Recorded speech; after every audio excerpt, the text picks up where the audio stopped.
Year 2530, the galaxy gets bigger. It was like the gold rush. Planetary prospectors were desperate to stake their claim on unformed worlds. Most followed the federal protocols, others didn't. Gaia Planet Services attempted to terraform a planet without authorization. Turns out the planet wasn't uninhabited. A new race, later discovered to be the Xi'an Empire, showed up while the terraformers were building the equipment. Needless to say, they were a little perturbed. The Xi'an captured the entire crew and kept them under guard. They released one, the foreman Charles Baxter, as a gesture of good faith.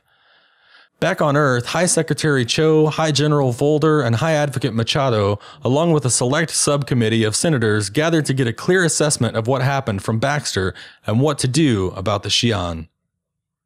If everyone's set, Mr. Baxter, please begin. Tell us about the events of that day. I've been advised by the company's attorney, Mr. Baxter, this is not a criminal hearing. We are simply trying to get a clear picture of what happened. There are still 275 of your colleagues held by an alien civilization. Any help you provide us today will be taken into account when this crisis is resolved. Baxter confers with attorney. We were surveying, looking for plant points to set up the equipment. There were transports scheduled to land, so we were expecting to hear ships. I was up on a ridge when the first one came into view. I knew immediately it wasn't ours. Human, I mean. It didn't look like any Banu ship I'd ever seen, but you know how they are. Please stay on topic. Well, next thing we knew, they were all over us, ships coming in from all sorts of directions. Didn't you run scans before landing? Not really. I mean, I don't think so.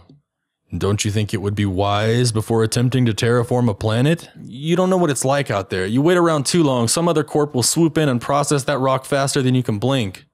While we appreciate your sociological insight, Mr. Baxter, we need facts, not hyperbole, if we're going to free these hostages. General, we have not concluded that a military action is necessary. I understand that, but we need to have a plan on the table to enact should the diplomatic solutions go sour. Agreed. Please continue, Mr. Baxter. End excerpt. UPE military forces maintained a perimeter at the jump point entrance. It took 15 days to work out a communication system to speak with the Xi'an. That started a tense negotiation period. The Xi'an were meticulous with their demands. By the time the hostages were released, over 57 days had passed. Though the UPE had managed to avoid war, relations with the Xi'an were tense. Coming up next. Year 2541, Contact Teverin.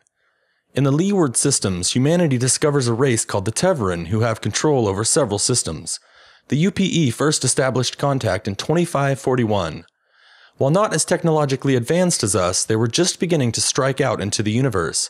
A proud, martial society, the Teverin wanted what we had and struck first. The First Teverin War begins. Colonel Ivar Messer, a brilliant and ruthless strategist, distinguishes himself in the Battle of Idris IV.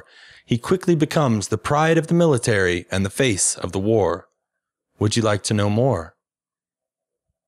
Hey guys, if you enjoy this series and you'd like to support me on Patreon, the link is here. If you'd like to subscribe to this channel, click here. And for the next video, click here. And as always, thanks for watching.